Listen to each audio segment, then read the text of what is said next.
have the pleasure to present to you Dr. Martin Luther King, Jr.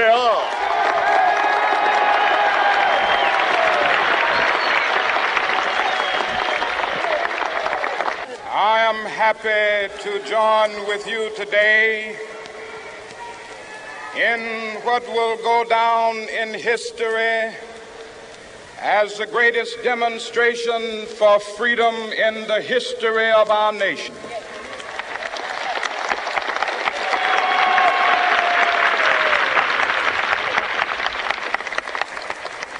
Five score years ago, a great American in whose symbolic shadow we stand today signed the Emancipation Proclamation. This momentous decree came as a great beacon light of hope to millions of Negro slaves who had been seared in the flames of withering injustice. It came as a joyous daybreak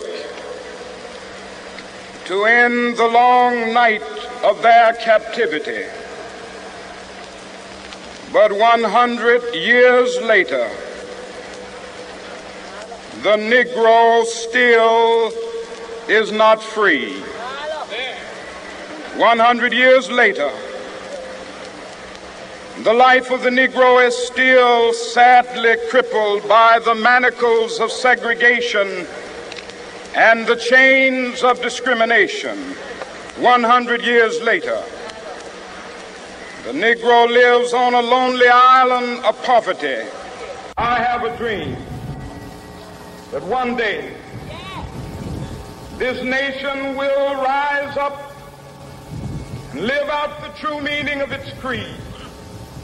We hold these truths to be self-evident, that all men are created equal.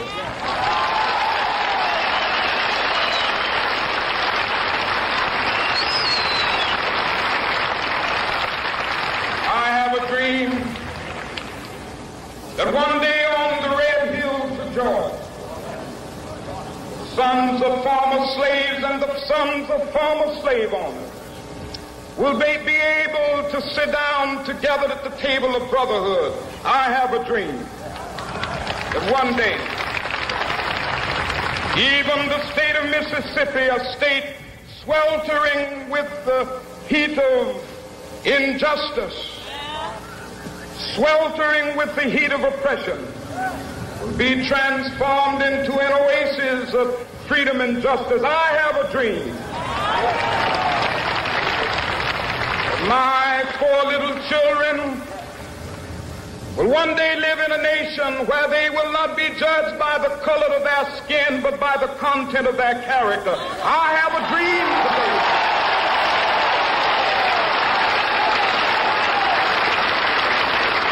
I have a dream that one day, down in Alabama, with its vicious racists, with its governor having his lips dripping with the words of interposition and nullification. One day right there in Alabama, little black boys and black girls will be able to join hands with little white boys and white girls as sisters and brothers. I have a dream today.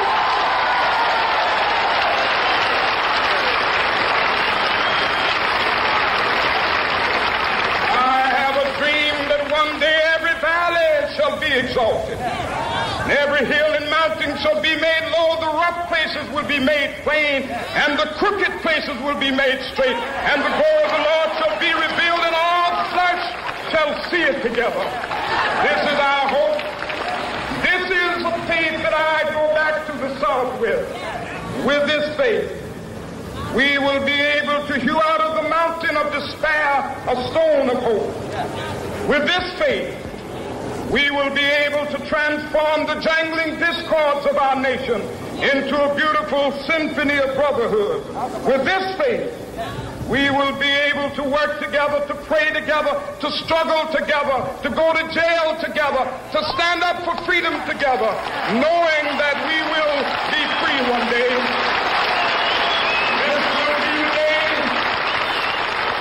This will be the day when all of God's children will be able to sing with new meaning, my country, tears of thee. Sweet land of liberty, of thee I sing. Land where my fathers died, land of the pilgrim's pride. From every mountainside, let freedom ring. And if America is to be a great nation, this must become true. And so let freedom ring. From the prodigious hilltops of New Hampshire, let freedom ring.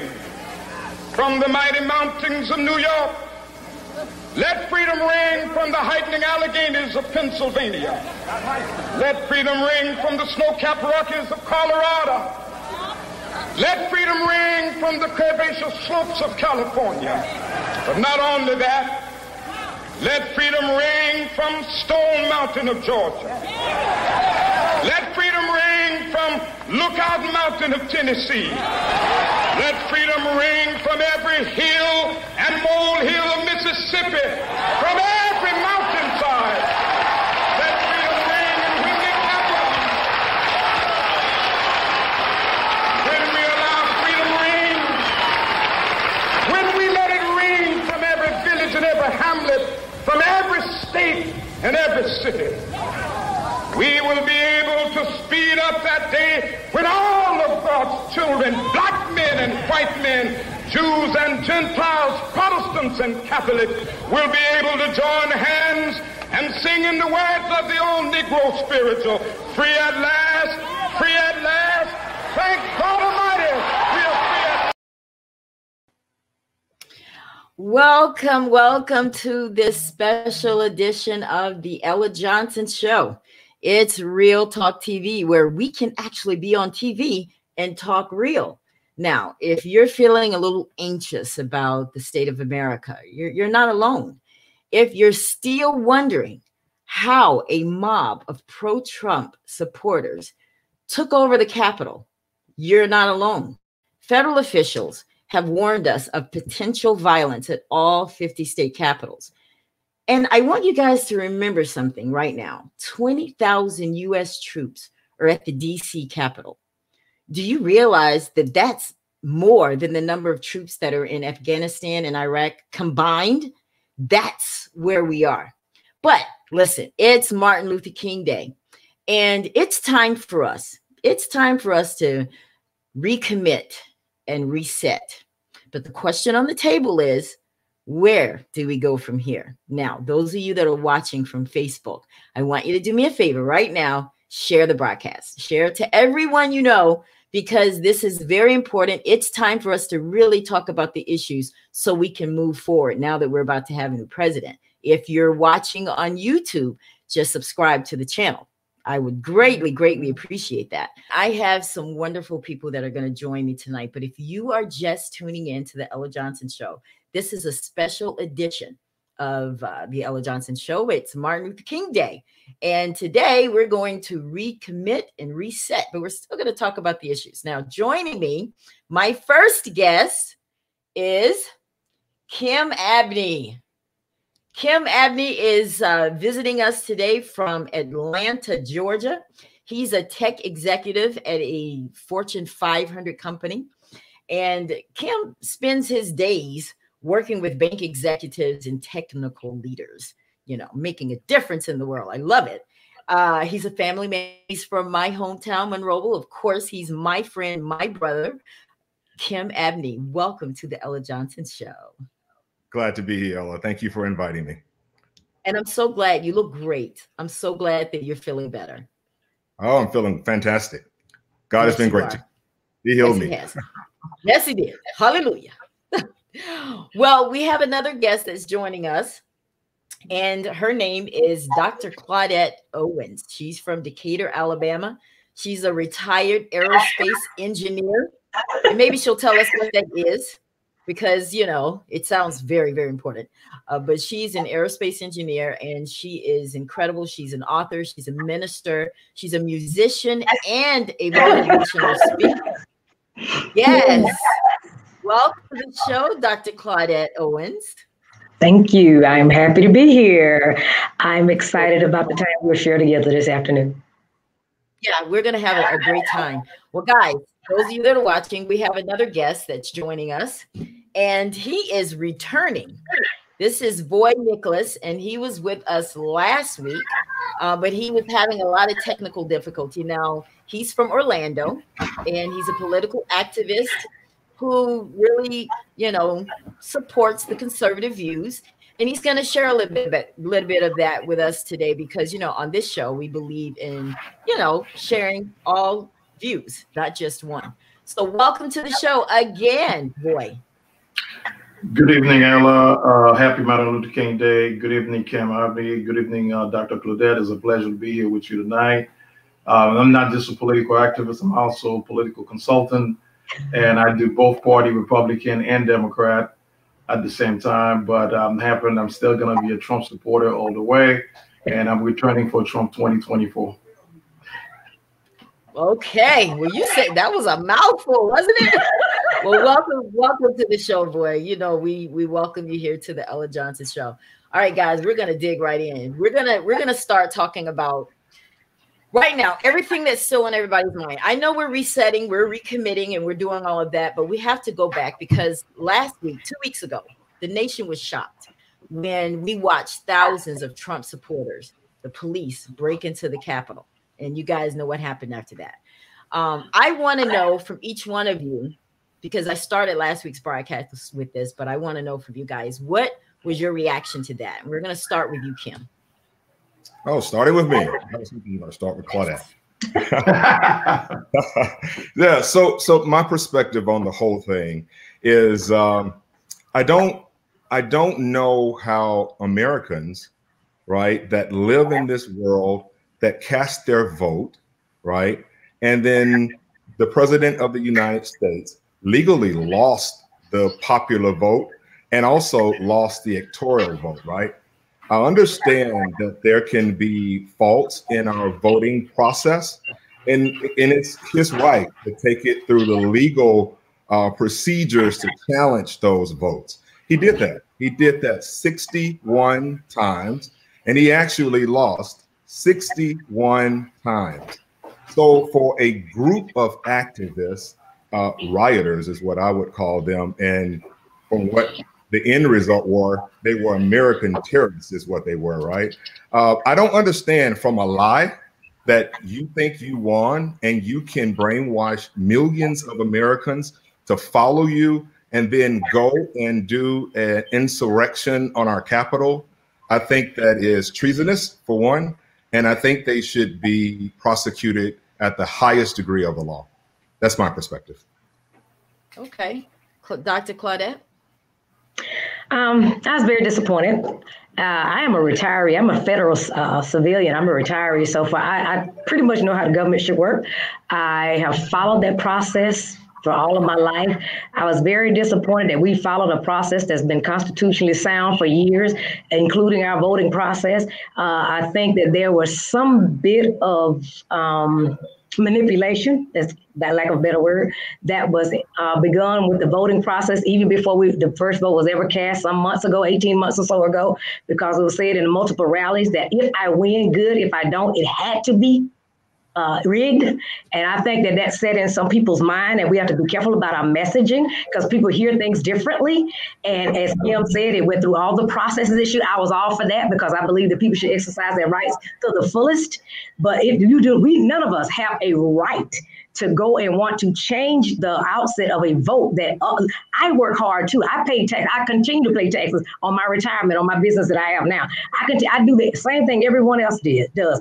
And I did not see the need for that to happen at the way it did. The rally in the park, I'm all for that. Yeah, get fired up. I'm all for that. To march to the Capitol, I'm all for that. But to go inside and to insert insurrection and treason, that's a problem for me.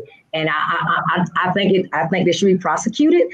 And I just like to say, I think if there had been more people that look like me had done that, I think we probably would have seen people a little bit more upset, because we still go back to the Black Lives Matters and we still talk about the McDonald's or whatever got burned down, some of those other businesses, which I think is all wrong. And I called that out then because I believe that we have rights here to march and to protest. But when we begin to infringe on other people's rights by burning buildings and looting, that's all wrong.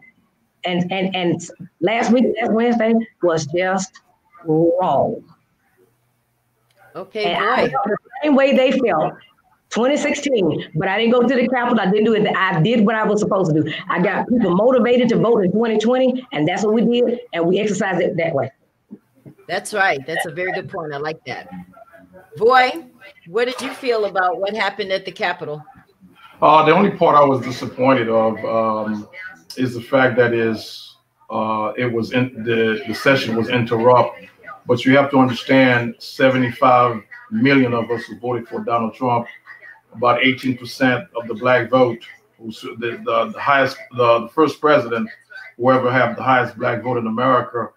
And Kim was talking about, Kim Abney was talking about Atlanta. Let's see what happened in Atlanta. In Atlanta, you had ballot was counting twice. You have 2 people in Atlanta that was convicted. You have Stacey Abrams, who probably under investigation for voter fraud. So all this, and there's another correction I want to make. The president did not lose 67 times. The Supreme Court refused to hear the cases in 2 of the major cases. And when you look at the state of Pennsylvania, the state of Michigan, the state of Arizona, where all the legislators had a hearing and they all come to all the conclusion there was problem in the election.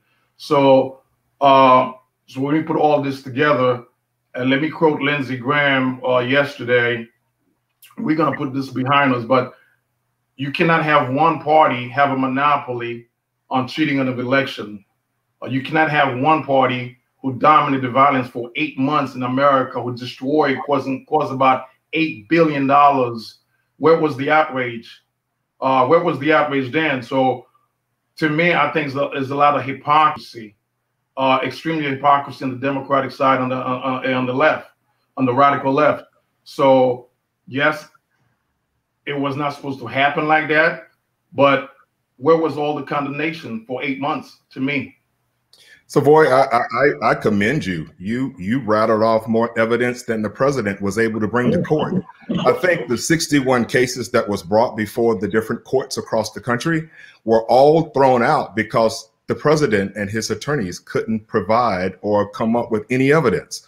And if I was sitting on the Supreme Court and I looked at the lower level courts and they were thrown out because of lack of evidence, I don't think I would have heard it either. So maybe those facts you rattled off, you should have given it to the attorneys so they could have brought them to court because they failed to do so. Well, let me talk about 2 major cases, the cases in Pennsylvania where the Democrat governor, after they have the same law in the state of Florida, after 8 o'clock, we don't receive any absentee ballot, and they were able to do that. So they may take advantage. And that's one of the stronger cases that the president had. I don't know why the attorney Giuliani and Sidney Powell did not pursue those cases. They did and tried, but they shut it down. I don't know why, but to me, and that's where all that frustration came in on January the 6th. And we have to acknowledge that when you have one party in the radical left demonize Trump supporters, demonize black conservative. One of my greatest heroes, he from Atlanta, was well, God bless his soul, Herman King, that I love so much. I think he was a great voice for the Conservative Party. And look at the left, they celebrate the death of Herman King, which is I admire. If I'm on the radio today, it's because of Herman King. I had an opportunity to meet him in Atlanta 10 years ago, and he's my inspiration. The movement, what took place in January the 6th, it was not, it was some people, but to condemn the whole conservative movement and what Donald Trump was able to bring to this party and to the nation. It got more people engaged. It got more people to wake up. And I've been fighting on both sides, either from the Democratic side or from the Republican side. What really have we achieved for the last 50 years in America under the Democratic radical rules? Look at some of our major cities in America. Look at Atlanta. Look at Baltimore. Look at Orlando right here in Pine Hills, where mostly you have black representatives. What we have achieved. Please look at Detroit. Okay. And all this have been reflected in perspective. If we're gonna talk about this, and this is what I'm passionate about, Kim. We gotta make the black politician as more accountable as we make Trump accountable for his action. Okay, Boyd, I respect you, and for you being a Trump supporter, that is not a problem for me, because I believe that each of us should think for ourselves, and that's where I want to start at. First of all, we have a right to think for ourselves. If we choose to vote Democratic, fine. If we choose to vote Republican, fine. If you want to say Trump or whatever, good. I think that you're right in that we all have to hold up and make sure all of our elected officials do what they're elected to do. And that's on all of us. Now, getting back to what you were talking about, you were talking about Kim and the court cases or whatever. Listen, there's a lot of opportunities that the Democrats had in some previous elections, particularly one in Florida, that we should have, could have, would have, should have. So let's not throw everybody, because all of our elections probably could have something that we could look into. And even with Mr. Trump, even the ones that you're quoting now, I do not believe if they had gone to court that he would have found the 15 million or so votes that he would have needed to still win the popular and the electoral vote. Absolutely. So I mean, so that's where my personal problem is. I'm glad they went to court, because it may be me next time. Maybe I want to go, or maybe the candidate I support. And truth to the matter be, Hillary Clinton had a couple of stations she could have contested last time, but for the good of the people and for the Americans, she just went on and did what she needed to do. Okay, so, and I wanted to get that in. I also wanted to say this. I mean, you're right. Mr. Trump did succeed in one thing, and that is I'm glad that he got us all, black, white, green, blue, to look at the American system, because previous until this administration, none of us thought that when the election night was over, it was over. But now we all know what it means when we study civics and American government, because we got to see all the processes and we got to see everything that we need to look for. And so for that, I am grateful. Now we all know what we need to do. Absolutely. Now, Voy, I want to take you back, because you made some comments about the with the election and, the fraudulent accusations that Trump had so many people believing, which is what drove them to the Capitol.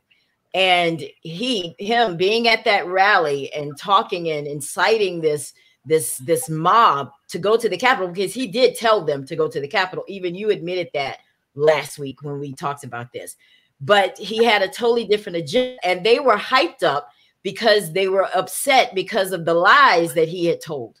Okay. Oh, and if I could interject, if I could interject, he didn't just send them to the. He didn't just send them to the Capitol. He stated, "I want you to go to the Capitol and fight like hell." Okay.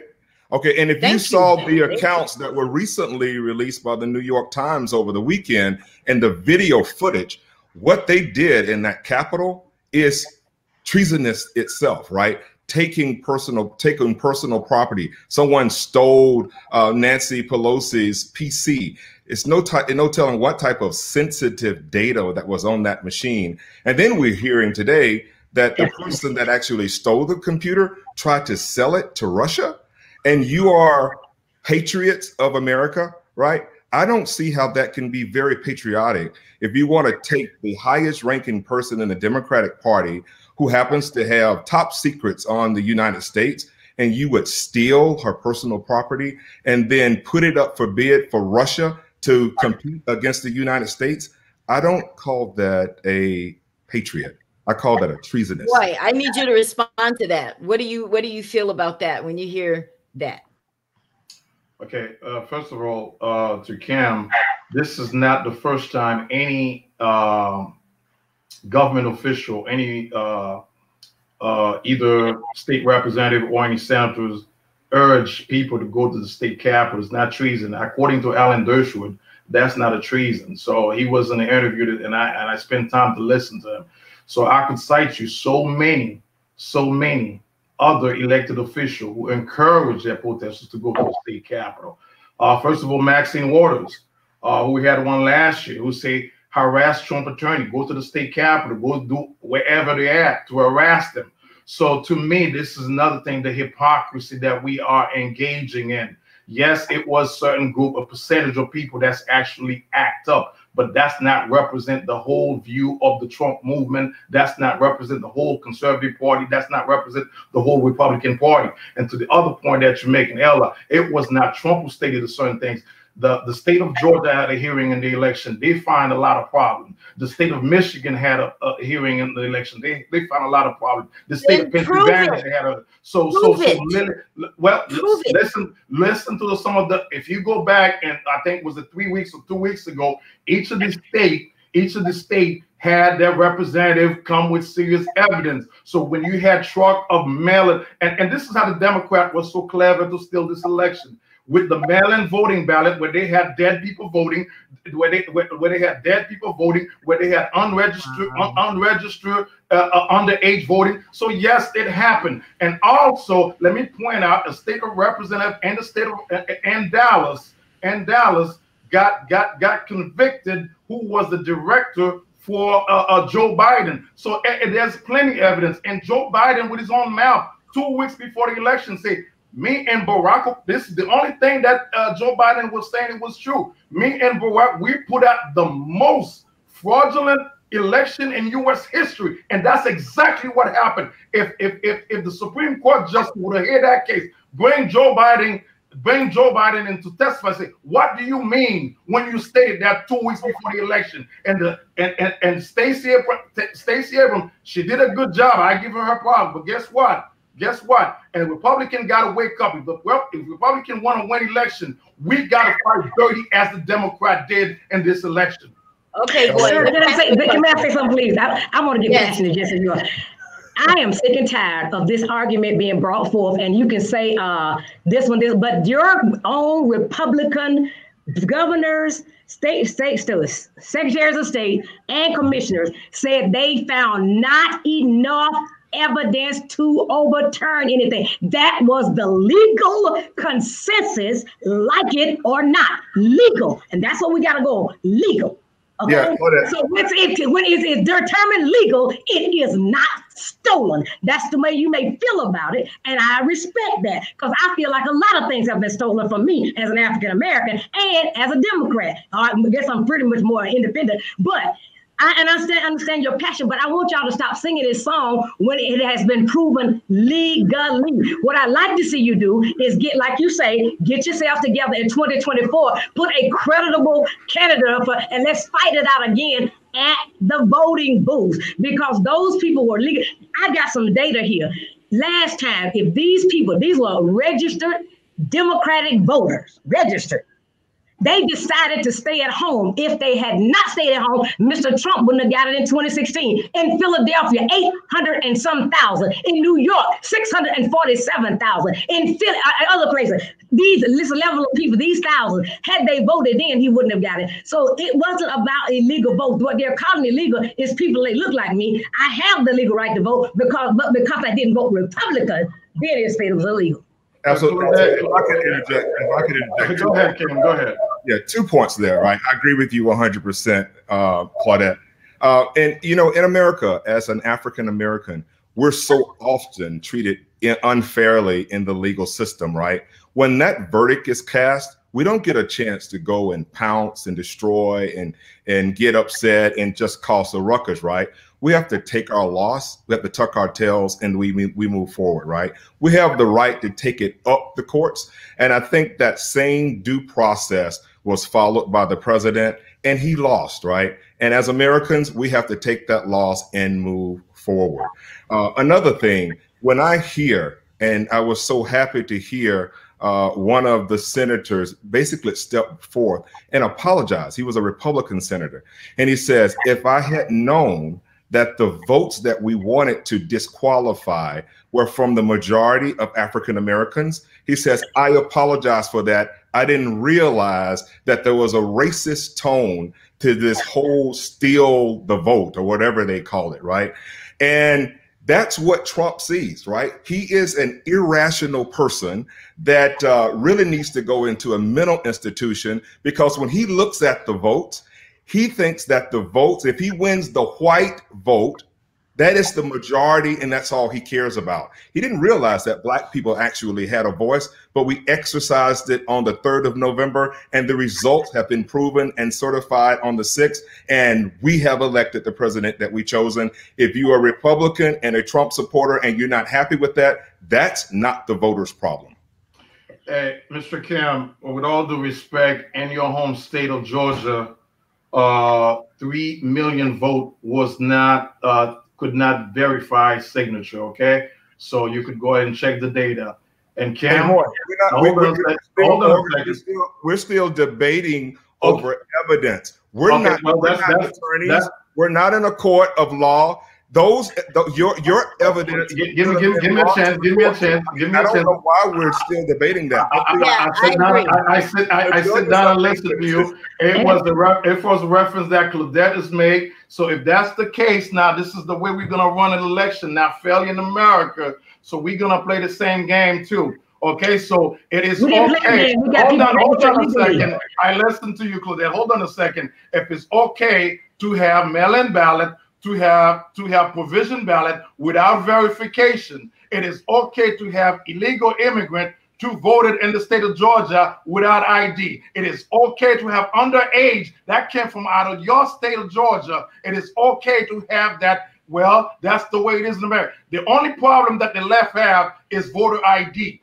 Everything else we need ID to verify. So we could not verify a signature on a provision ballot. We could not verify a signature on absentee ballot, and over 3 million votes. And that's happened in the state of Georgia and the state of Pennsylvania and the state of Michigan. So it is okay to do that. So and vice versa. If the foot was on the other side, if the Democrat was in that position, this country would have burned to hell already, because this is how you guys act in the last 8 months. So the president has every right. The president has every right to defend to the court of law and everything that he did to defend this country. And the 75 million of us who feel disfranchised, and you're talking about the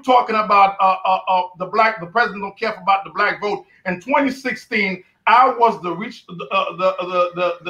one involved to reaching minority to vote for Republican for Donald Trump. We are very passionate. Like I said, 18% of the black vote he has, and we're gonna stay passionate and keep playing the black race, keep playing the black and white race, keep playing the race card. It's not gonna get us anywhere. And that's the only card that the Democrats have to move forward. Nothing else, nothing in policy, nothing else.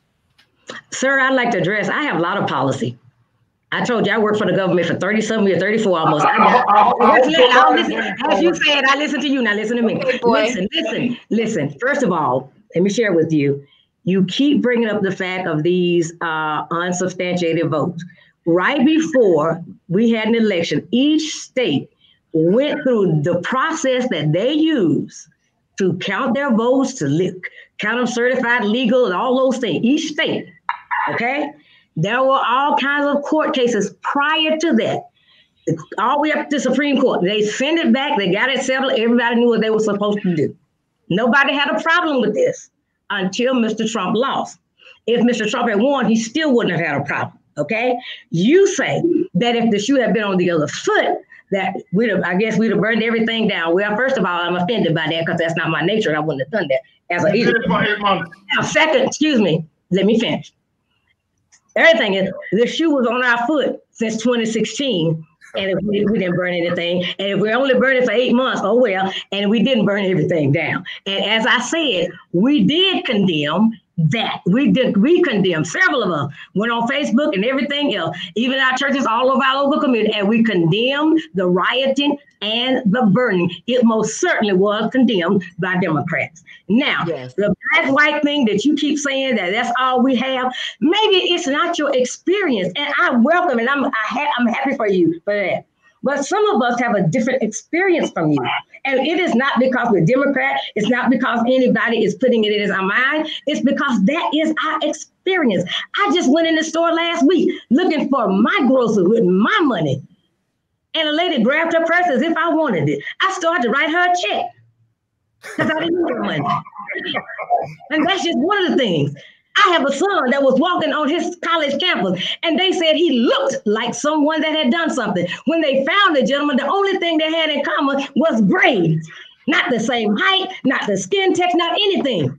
Right. So if you have an experience that, I'm happy for you. It has been mine. Now, let me just say to you that I have voted Republican when it wasn't under Mr. Trump, because I believed in the platform. Mr. Trump's platform was different from what I believe in and I support. And I have been led and I have worked with some of the best Republicans, independents, Democrats, and I only have kudos for them. So I look at platform, I look at character, I look at issues, I look at policy, and I don't just read the news and I don't just listen to it. I actually go back and pull down the House bills and the Senate bills and read those things. So stop making those because we didn't just throw you in a boat with everyone else. So please stop doing that for the rest of us. Absolutely. Some of us are educated and can process data, and we can make educated decisions. And on this talk, Ella, you know, we're not judge or jury, so we can't change the outcome of the legal procedures. Right. May we please move on to a different topic? Yes, I was just getting ready to do that because you're right, Kim. Joe Biden is going to be inaugurated on Wednesday, and that's where we are.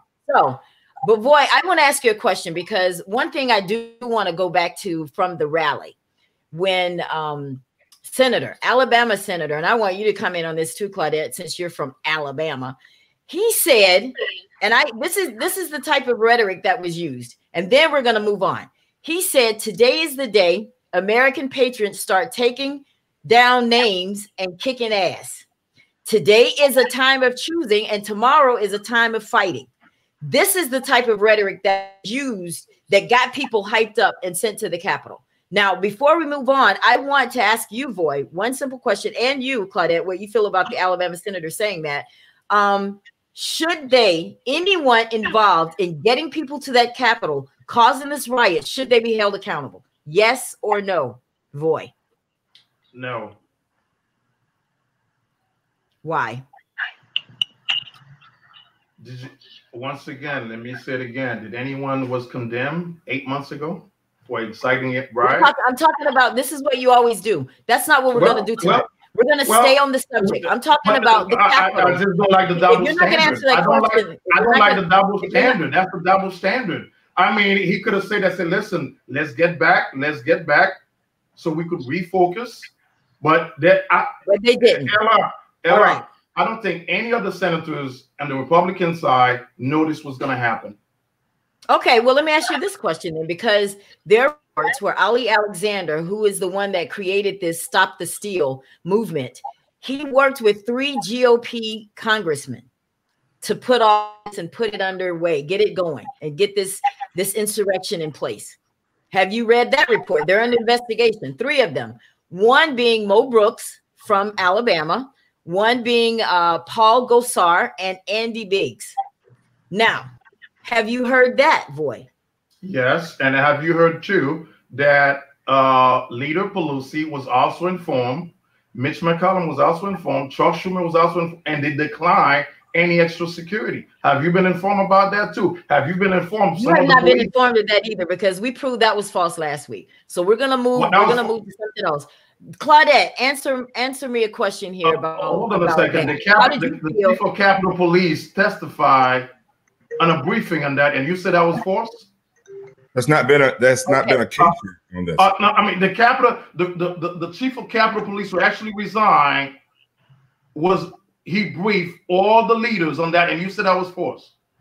We discovered last week that is not their job to handle security detail. We're not going to go there. I don't want to go down that road and have a repeat of last week, because we're trying to get across the fence about it's Martin Luther King Day, and we're trying to go somewhere.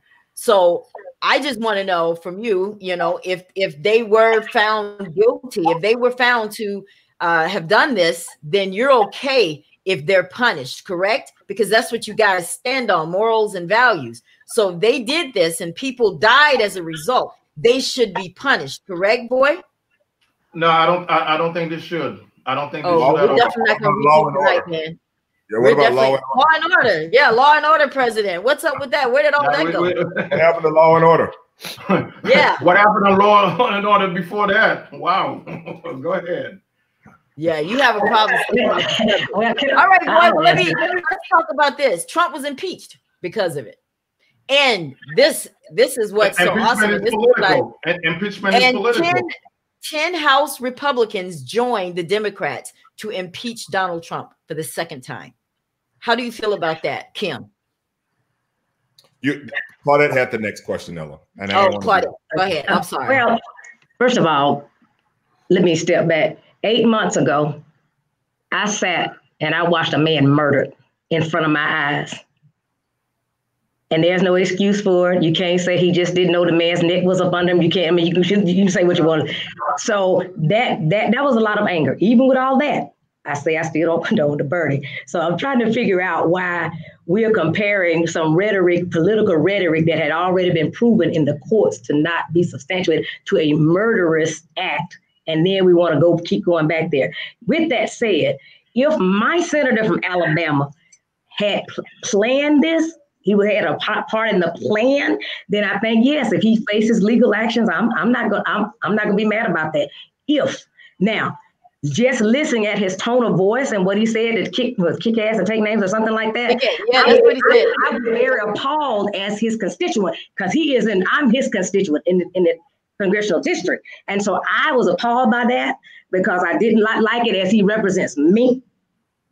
Because that's not the way I want us to be seen in Alabama, and that's not the way I want us to do things in Alabama. I want us to do just what I said. We have systems in place. Follow the system.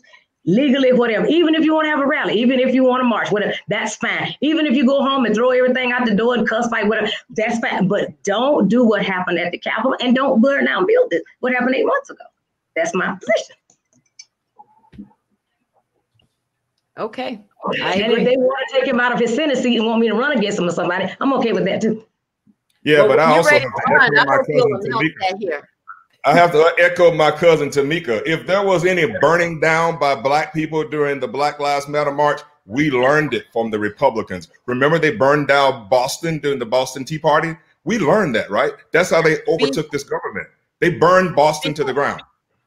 Yeah, we've basically learned violence from the Republicans. And don't forget Rosewood and Tulsa. Absolutely. Oh, yes. Yeah, you do know about Rosewood, Tulsa, all of that, right, Boy? Yes, I do. Black Wall Street. We're not talking about. Yes, awesome. Bring it on. Bring it on. My main problem is we cannot condemn one side. We don't condemn the other side. If that's the way we go and play in politics, we live in a very dangerous time in America. Absolutely, I agree with that. Mr. Boy, we keep saying that. We keep agreeing with you. We keep telling you we condemn everything, the burning as well. You're not hearing us, and you keep saying that. And let me say something to you. And I understand how you feel. Believe me, I understand your hurt and I understand your disappointment. I've been crying for 4 years, and I'm gonna tell you the same thing I told the person that came on my Facebook page. Claudette, I won't cry. I feel for you, and I want to encourage you to do the same thing I did. Every morning at 6 a.m. for the last 4 years, I prayed for my president. Mr. Trump was my president, whether I liked it or not. And at 6 a.m. for the next 4 years, or however long God have them in, I'm going to get up and pray for Mr. Biden. Because the same God that kept us from 2016 now will keep us from 20 to 2024. Right, Claudette, that's something you mentioned earlier, and I want to talk about that just a little bit. It's not a question, keep bringing it up. But look at the stage of siege we're in America right now. Almost 29 million troops in D.C. Every state capital is under siege. So many threats. Why are they under? Why is that? Let me finish, Ella. So many threats coming out from different directions. We don't know who's behind this, but we all want to blame Donald Trump. But we're not looking ourselves in the mirror to say, wait a minute here. To see what went wrong in America. And I don't see an end to this. And I don't think it will end in Joe Biden. It will be further division in this country. It's not going to end racism in America. Not over a long shot. And we have to. We're going to get across the fence because we want to get to the crux of what this show is about. You know, we need to recommit and reset. Now, on the video you guys all just watched, that was from 1967. That was a speech that Dr. Martin Luther King did where he talked about these two Americas. Now, I want every single one of you to give me your opinion on whether you think we still have those two Americas. Which one are you going to start with? Let's start with both. Yeah, let me start with you. Start with me? Yes. So, Ella, I grew up as an after effect of Dr. King and the vision that he laid out. I think that some of the advancements that we've made in this country, I've benefited from it. The world has benefited from it, right? But I'm very concerned with where we go, from here, because I think a new level of racism is being birthed in America. And then who is going to be the new Dr. King that brings light to this darkness, right? To teach love versus hate, right? Because that's going to be needed, because we have now a new generation of hate, and we are regressing as a country instead of moving forward, in my opinion. I must say that during Dr. King's tenure and over the years post his, life, I should say, many hearts and minds were changed. And it was not just the white people in America. He changed hearts and minds everywhere. And I think once we brought all of those demographics to the table, we actually advanced as a country. I would love to see us move in that direction again, because I think we're moving backwards instead of forward. That's my perspective. That's very good. I agree with you on that we are definitely still living in two Americas. I made mention of that last week on the broadcast, and this was one of the reasons, because back then in 1967, when he did this video, this speech, blacks were struggling for genuine equality, and we're still fighting for that. Void, what do you think? Do you believe that there are Americas? Ella, I think we have made a tremendous amount of progress in America. We have the first black president. Now we have a second female black vice president. We had a black pastor elected in the state of Georgia. So we made a tremendous progress. And there was not only the black vote that put the senators of Georgia in the Senate. So for Cam to say, well, we going backward. So what about those people who voted for Kamala Harris when she was in the race? What about the people who voted for the senator in Georgia? So, and then again, and it is the Democrat who always bring race into everything, because that's what they feed on. That's what you guys feed on, is race. Everything is race to you. Everything is racism. But at the same time, if white folks decide to say, white liberals and white conservatives to say, well, enough is enough, I'm tired of this race thing, and people are tired of this, and this is the only thing that gives the Democrat Party energy. And Kim just said everything's about race, and I don't look at it in that perspective. I think we made tremendous amount of progress compared to any other country in this world, and I think the dream of Dr. King is keep going.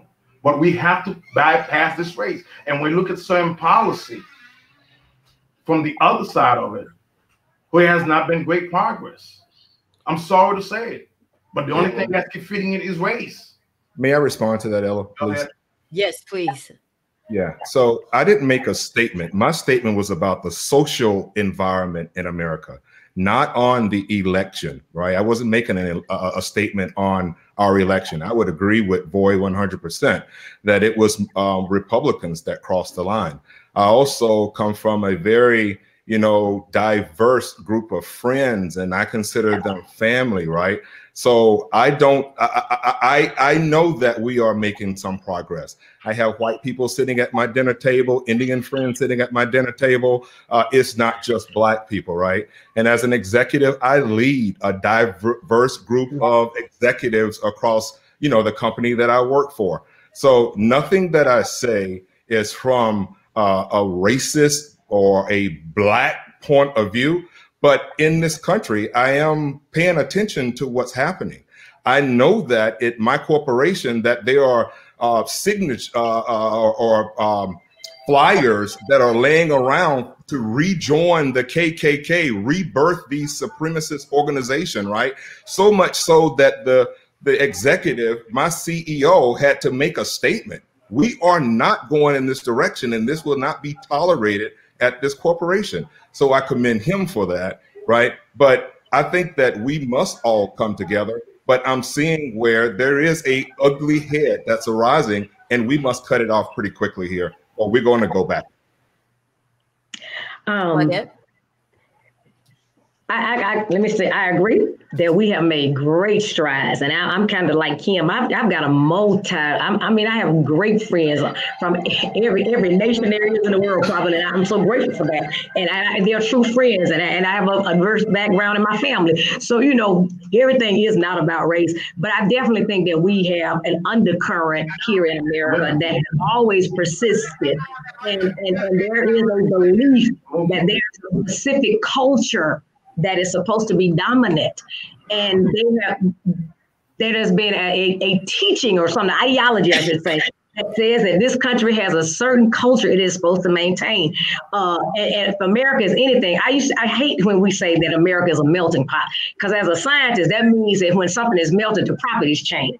I like to see America as a salad bowl, because it doesn't matter what you put in that salad bowl, it's still going to be what it is. But when you put it together and eat it, it tastes fine. I mean, when I throw my tomatoes in that bowl of greens, it doesn't change. It's still a tomato, but it works well together. And that's what I'd like to see here in the country. But it's like somehow we want this culture. And that's what everything was about January 6th. A lot of it on January 6th was the fact that people have been taught that because of so many people, brown people here in America, that their culture is going to be taken away from them. They can't celebrate the daughters of the Confederacy and all those kinds of things. And I think there's a proper place for all of us to celebrate. I may not be comfortable with them to celebrate the daughters of the Confederacy, because personally for me, that has a stigma around it, but that was still their folks. I don't have a problem with it. I think we're going to have to figure out how to do all of this together. And I think that's what we are. And they have been told that people like me, that look like me, and other folks, we're taking their money, we're taking their jobs, and we're changing everything, and America's not going to look like what it's supposed to be. So there is an culture war going on, and it is an ugly one. And I saw swastikas, and I saw the rebel flag, all that stuff in the White House. Those would be treason. I mean, I'm just saying, but they were there. And so, help me understand that. So yes, I do think that there's a culture, there's a diverse culture here that's trying to win out instead of, as I say, instead of America being what it should be. And that is a nice, beautiful salad where we all still individual, but when you put us together, we work real well. You're making me hungry. Thank you. I appreciate that.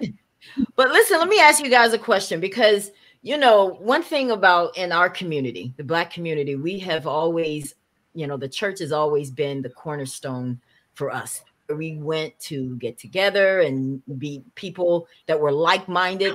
What role will the church play moving forward? Where do we go from here? Will the church play a role, or will we be able to listen to them because of how they were compromised during the Trump era? Kim. You're first one I see. I'm sorry. I have a lot of thoughts when it comes to the church, right?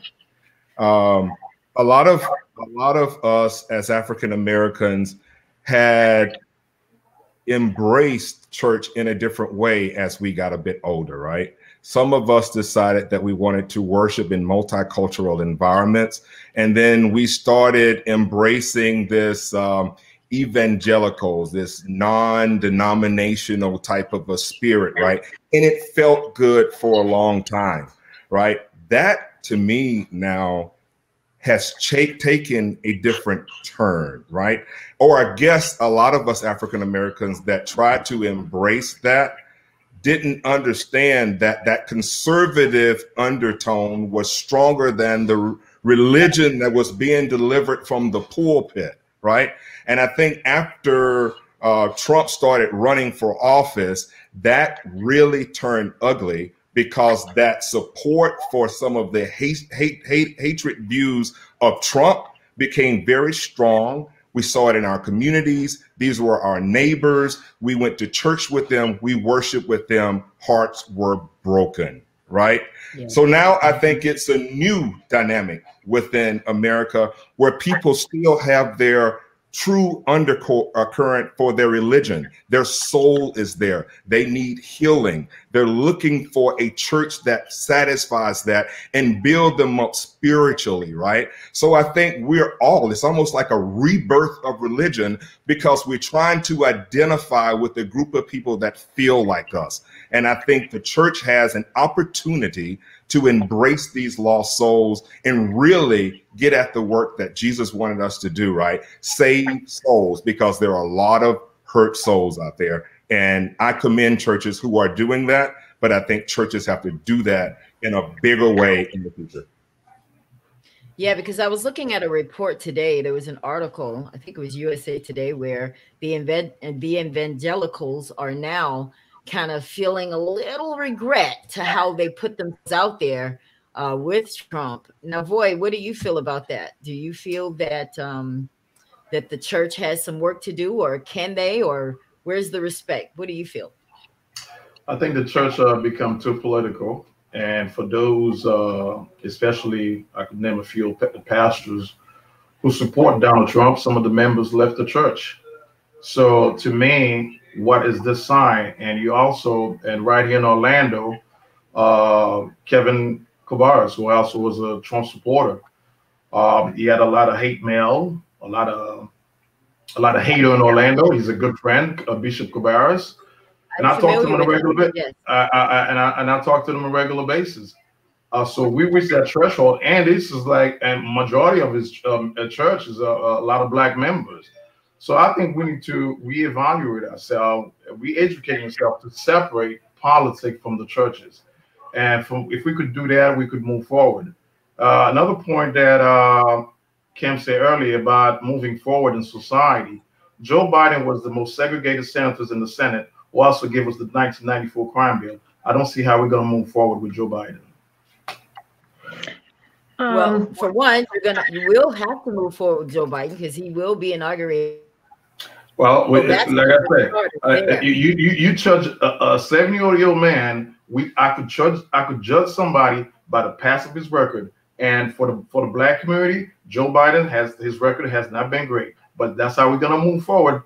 And everything that the radical left did, the Democrat do on his debate, it was a mistake. So we're gonna keep every time the Democrat or the liberals come with a certain policy, damage the Black community after 10 years, 20 years is a mistake. Just like Bill Clinton on my country of Haiti, when he destroyed the rice industry in Haiti, he testified in Congress. He said it was a mistake to destroy it. Folks, we got to wake up. We got to go beyond that and see what the true hypocrisy is. And Kim, I love you. Dr. Claudette, I love you. But we really need to reevaluate politics in America. Boy, you called me out on your response, so I got to respond. Can I get mine in first? Yeah. But I want to address this one thing. Kim. Yeah. I'm happy to know, Boy, that you judge people by their past experiences, because when you guys voted for Trump, you voted for someone who had a failed university, a failed casino, a failed business. He cheated people out of money. He didn't pay banks back. He didn't pay his workers, right? So if you went by his past record, I don't see how you ever would have went to the ballot box and voted for a failure, because that's what he's done all of his life. And he's almost bankrupted this country because he has failed at everything. And that's very consistent with his record.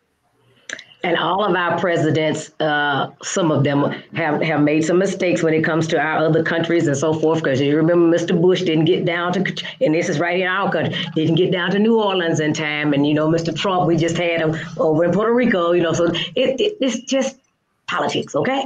And talking about the past, I don't know if you were here in America during the 90s, but when that crime bill was written, we had a problem in our neighborhood. And this is something to do. Only the people who lived in the 90s will probably remember that we had crack houses coming up everywhere in our neighborhoods. And it was not just the Democrats. That was a bipartisan bill that was sanctioned by the Black Democratic Caucus. Because at that time, we were trying to get anybody that would listen to say, get the crack house out of my neighborhood. Now, what we didn't do was follow up with it, police it like we should have, and done some changes. Okay, but it wasn't just Joe Biden. Let me just add that. Now, getting back to the church, being a African-American pastor leader with my husband, the church will always have a part in the community that as much as the community would allow us to play. You know, we sometimes people walk away from the church, and I think sometimes when we get blessed as African American, particularly, and I'm saying that because I don't have any influence, and I don't have any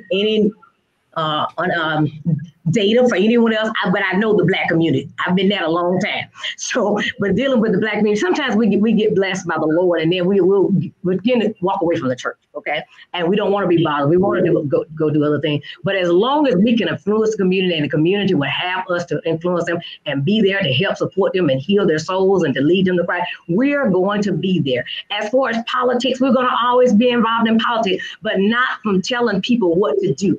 Our level in politics is we always remind our people, if you don't, you can go back on my Facebook and look at the night before we voted. Right before midnight, I felt something I just felt like I needed to go out there and beg our people to get up and go to the polls, because the people before them had died. They had got water holes. They had been bit by dogs. They had gone to walk, so they didn't have to take the bus, a number of things, so that we would have the right to vote. And I urged them to get up and go vote. I didn't care. And that's why I don't care who you vote for, but you need to vote. Right. Because if you don't vote, it's a slap in the face of your ancestors. And that is going to always be my position. Again, I'll finish this like I started.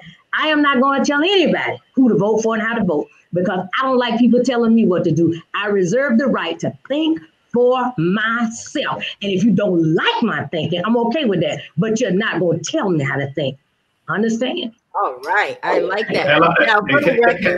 Can I make a quick response, please? Yes, please. Okay.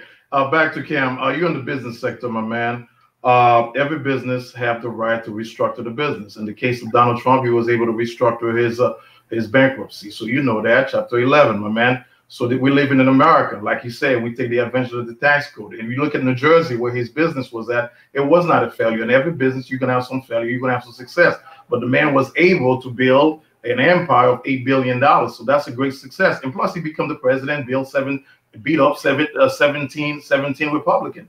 And gave us in America for the last 4 years one of the best trade deal with China. And also give us the most highest unemployment wages in America for every demography and category, Black, white, Asian in America. So those are the great success. So you're gonna have some success in life, and you're gonna have some failure in life. For Dr. Claudette, yes, I agree with you on the church, but guess what?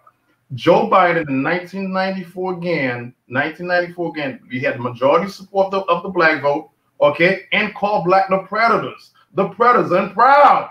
He didn't say that. He did not say that. Yes, he did. I'll send you those videos. I have them. And call Black mayors the Negroes. But guess what? The media ignore all this. And NBC. Okay, well, boy,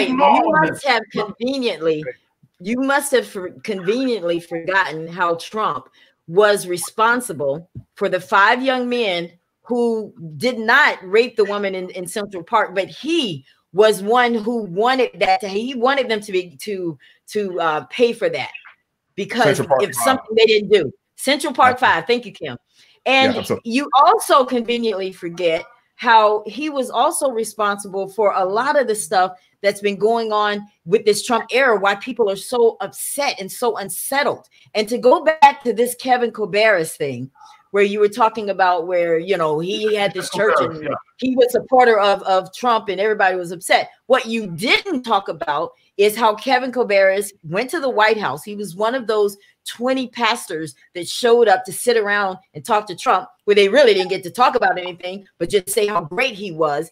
And that is why his members couldn't identify with a man who sat alongside someone that looked like us. Why would they support him? Why would they stay a part of a church, of a minister that's leading a congregation that wants to lead them into Trump? Well, you want to talk about politics? Then why was he there? Why? What was accomplished from that? That is why, and I'm just saying that in defense of these people that you're talking about who left his church. Good for them. And can may I say one thing, please? Since you called my name out, I want to go back. Since you were talking about what Mr. Biden said a few years ago, as a Black woman, right here today in 2020, 2021, I am appalled by what Mr. Trump has called my sisters, because that's me. You call her, you call me. Monster, ugly, mean. There's a whole list. I don't like it. Because if you call her that, you've called me that. Amen. And so I have a problem with that. And you can't tell me I can. And you should too, boy. One thing I want to add, Ella, is when you go back and you talk about business, right? Yes, I do operate business, but we operate business from facts. And I feel very sorry for you if you can take Trump's word for his reconstruction. Right? If he's reconstructed his business financially, why not release your taxes so we can say that you've reconstructed them fairly and you paid the appropriate taxes for your business, and we can confirm whether you have restructured your business and you are as rich as you say you are, because I can't just take your word for it. Show me the facts. Okay, that's how I operate business, on facts. Thank you, Cam. But let me address Ella first. Ella, when you look at the policy of Joe Biden, who affected millions, who was a legislator, millions of Black Americans, compared to what Trump did with that case in New York, that's a totally different case, because it was these 4 individuals infected, but Joe Biden They were not guilty. They were not guilty. Joe Biden policy affected millions of people. They could have died. They put a bounty on their heads. Okay. And Cam, I'm in accounting by trade, and I'm also an enroll agent for the IRS. There is no law in America. The president has to release his taxes. And another thing, when your taxes is under audit, your taxes cannot be released. And I see the New York Times was not challenged for this. The IRS said that's not true. The IRS said that's not true. We could go there. There's no law. There is no law in the book that any president have to release his taxes. And once again, when your taxes is under audit, your taxes cannot be released by the IRS. I was not debating you on that point, right? You made a statement that Trump had reconstructed his business such that it is profitable and he is as rich as he say he is. My statement to you is, how do you know that? You haven't seen his financial statements because he will not release them. So how are you making that statement? It's not based on facts. But I tell you what, we do know. He did release his financial statement from the beginning. He didn't release his taxes. Any representative we're going for any county commission government, you have to release your financial statement. They said how much the president or how much property he did release some of it. So how much did you right? He did release some of it. One thing we do know is that he stole from his charities too, and had to repay $2 million. You want to talk about integrity? You want to talk about integrity, holding a position? You want to talk about charity? $3 billion from the Clinton. Nobody know what happened. We don't want to go there, but. It's just, can I say one thing? Another time we can go on. That's okay. Listen, boy, I'm not going to get into the business part, but I do want to say this, as I believe this is one of my personal issues. As a retired federal worker, over those years that I was working, I have taken in excess of 128 plus ethics classes. And I do have a lot of problems with some things that the way they've been done since they've been in the White House. For instance, his daughter sat in a seat where she decided, or her group decided, where they were going to have various meetings and conferences or whatever. And usually they were at their properties. Then on the other end, she went and signed the contract to say how much they were going to, rent those properties for. And if it's a bottle of water, $20 or whatever. For me, that's a violation of ethics. We couldn't even bring our kids Girl Scout cookies in and sell them. It's a violation. And there's many of those violations of ethics that I've sat and watched, and I've read them, I've followed them, and I have a problem with that. And nobody ever said anything. Even from the day Kellyanne Conway stood up there and said, make sure you buy her line of clothing. She should have been sanctioned for that. I would have been sanctioned for that. I would have been written up or something, but they said it was okay. And so even on the side, when you're taking a government business trip, and by the way, signing a contract for your personal business, I couldn't do that when I was working. And so those are some ethical things that I'm struggling with. Yeah, because you're bringing the Hatch Act. That's what it's called, right? Hatch Act. Dr. Claudette. Most of the time people say the Hatch Act, and there is some connotation of that, but I mean the straight ethical laws and ethical rules we had to go by. And the Hatch Act is more concerning when they had the Republican conference at the White House itself. And so that was, and there's a debate on that legally that from both sides. They say, I have a problem with it because I am a registered voter. I pay taxes just like everybody else at the White House. And if that be the case, we should have had both of the parties should have had their conferences at the White House. That's just me. But then because it's the people's house and I'm still one of the people. But it's those other things. It's those how we handle things ethically that has nothing to do with the Hatch Act. It's how we do our contracting. It's how we do our business. And that, several of those things were violations. And so for that, and I know that. You can't argue with me. I know those. I've learned that over the years. Okay. Dr. So guys, if you want to stop talking about ethics, you look at our President Joe Biden right now when he was vice talking about the ethics of where they are in the White House right now, making money that they shouldn't have made on their business yet, but making money they shouldn't have made because they're not supposed to be associated with their private business. That's the connotation and the context I was talking about. Because if you want to sit here and talk about illegal, ethical things, violations in business, then we might as well start with everybody out of business. Well, exactly. That's the point I was trying to make from this. I was trying to talk about from all the Democrats. And like I said, if you want to talk about it, all the families involved in business. Being in the White House, okay. Well, you just want to pick in the White House. That's Trump. But if you want to talk, I could give you a whole. Did I bring up anything before Mr. Trump? I don't want to talk about. I could go on an ethic violation from Nancy Pelosi to Joe Biden when he was the vice president, from Barack Hussein Obama, from all of them. So we could have a whole other show on that. People had a problem when they bought the grandmother up there to keep her kids, just to take care of them. And now you want to talk about he bought all his whole family and gave them unqualified position that they weren't qualified for, and a lot of us have a problem with that. But it's okay. Now we can do that. You know how that works in Washington. You know how that works. There's a swamp in Washington. That's why Trump was trying to expose them. That's what Trump was trying to expose. That he put in there. Now that's funny. He did a good job. He showed us he everybody else. Expose the swamp, darling. Oh, he went to it. Yeah, you know that's funny. Okay. So even boy knows that's funny. By adding to it. Is that what you're telling me? Well, yeah. Washington is a family business. It's a family. Why you think everybody in his family in the White House, but not everybody, a lot of them. Dr. Cole, you've been in the government. Why you drain in the swamp? That didn't show me the drain in the swamp. Why you think all this pork project? Who sponsored this pork project? Him and everybody. Okay. Why would they be doomed? Who sponsored all this pork project in Washington? Okay, guys. So this is where we are. It's Martin Luther King Day, and the purpose of this show was so that we can see how best we can move to the other side, how we can. Because we have to go from here. We have to somewhere at the end of this broadcast. I want us to have something that we agree on so that we can say, all right, this is a beginning. This is where we start. Now, I want each one of you to tell me if there's anything that you would like to say before we end this broadcast that we didn't talk about that you want people to know about. I'll start with you, Claudette. First of all, I enjoyed being on the show today. I thank you for asking me, and I really appreciate Boyd. I appreciate Kim and you, and I like hearing the other side. I'm going to be passionate, just like everybody else is going to be passionate. And at the end of the day, we're still going to do what we do.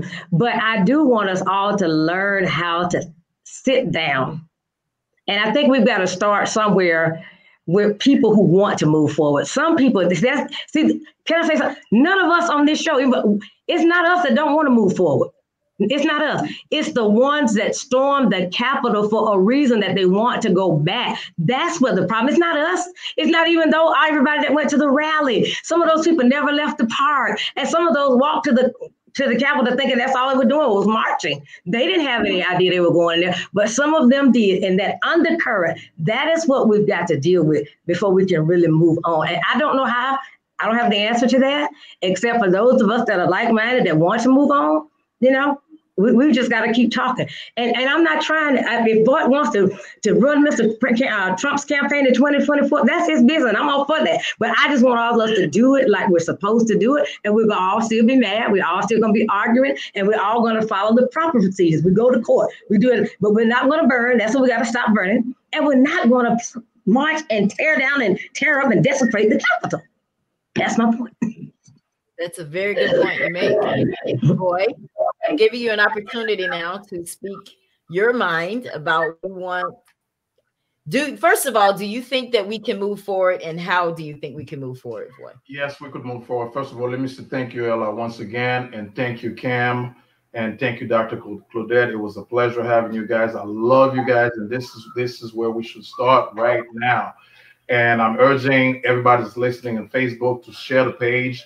Listen to Dr. Claudette, listen to Kim. For every Black, from every community in America, especially our own community, our own Black community that we cherish, that we got to make every politician accountable for. Just like we were so hard on Trump for the last 4 years, and we're going to be hardest under the Democrat. So my point is, and we have to elevate our own community. We need to stop the violence at every point. We need to stop the anger. This is America. We're all brothers and sisters. But my thing is, my focus is going to be that the next 4 years, I don't want Black liberals to demonize Black conservative. Recognize that Trump had 20% of the Black vote. Recognize that there's true Black conservative out there. And let's put our agenda together, how we could move our community forward. And when we talk about the churches, so the Black churches, or you leave because the pastor has a different philosophy, a different politics, different viewpoint. Let's get back in the church and pray together and worship together and change for the good for our community, just like myself and Dr. Claudette and Kim is doing. And let's see all more Black folks is doing what Ella's doing in our society. And that's how we're going to move forward. Very well said. Kim? Ella, first of all, I want to say I'm happy to see you get to where you've always wanted to be ever since you were a little girl. Kelvin and I have sat for many days watching you as an anchor, and we were your audience. So I'm glad to see you have a platform that you could express your passion. And as a friend, I love you for that, for following your passion. I love you too. Thank you. How we move forward. I think I like Dr. King's quote, since it's Dr. King's day. An injustice anywhere is a threat to justice everywhere, right? And I think that's something as an individual that we all have to take to heart. And how we change that injustice is we all have to take our votes serious, right? We have to do the work of making sure our family members get out to vote, our kids understand the political process and why their vote matter, and they need to exercise those votes, right? I also believe that we have to continue to educate our community. Education is the light out of darkness. You must be educated. You have to be able to earn a fair wage in America, right? And you're not going to do that if you don't get the proper education. The third thing I would say is being financially astute is the most responsible thing as an African American and as an American that you can actually do, right? Not only must we make our money, we must make our money, we must invest our money, we must buy real estate, we must get into the political, the American game, right? If we want to have wealth, we have to respect our money and we have to make wise decisions with our money. I think that's how we move forward. These are all very good. I think that you guys have been an awesome panel here today. I want to thank each one of you for taking time out to come on this broadcast. I know it's always difficult when we have disagreements, but the purpose of this was so that everyone can see that it's okay to disagree as long as we can be respectful in it. Now, Voy, I'll probably never agree with some of the stuff that you say, but you are cool, right? You and I may not ever agree. Yeah, and I thank you because it took a lot for you to come on here and have 3 different people coming at you, and you were just handled it like I'm used to that. I'm a public speaker. I'm used to that. My goal is this year to go to a lot of Black community, a lot of Black liberals and conservative, and to move the Black conservative like Herman King, keep doing his great work. Well, great. Well, I hope that you don't come this way trying to turn me into a Republican. It ain't gonna happen. Tell you that right now. I just want you to see the light. Just like Kim said, education, but we cannot let the liberal educate our kids in America. But that's the first thing you need to learn and stop judging liberal. That's the first lesson. Well, it is a lot of liberals out there. Their agenda now, they feel like they win this election, so therefore they have don't you heard what the Joe Biden camp said? Let's re-educate. It was a PBS reporter. We need to reprogram Trump supporters. Re-educate. No, we don't need to be reprogrammed. So my goal is to especially I have a lot of good friends in Atlanta. Cam, I'm gonna be in Atlanta next month. I would love to see you, my man. I have to take you out to dinner. Hey, buddy, let's break bread. I love it. Love it. And I'm gonna be in Atlanta. All right. Well, listen, those of you that have tuned in today from YouTube and Facebook, thank you. Thank you so much for tuning in. Thank you for staying with us. I see that we have quite a few people joined in. I see Laretha on here, and I see Melissa Morris, and there's so many, Kenneth Campbell, Sherry Wallace, Sam Booker. I saw Cheryl on here, Kim. She was watching, supporting her man. I love it. Good woman. I love it. I love it. But anyway, guys, who? Supporting his woman. Cookie. I see Edward Owens out there. Yes. Well, all of you, thank you so much. It's so many of you, but I want to encourage you guys to look at the comments and see how people are really rooting for you. But thank you all so much for tuning in to the Ella Johnson. This has been a special edition because it's MLK Day. And the question was, where do we go from here? And I think with these awesome guests, you have an answer now. Listen, thank you guys tuning in, and I'll see you next time right here on Facebook and YouTube Live. Have a great evening. Shed it live.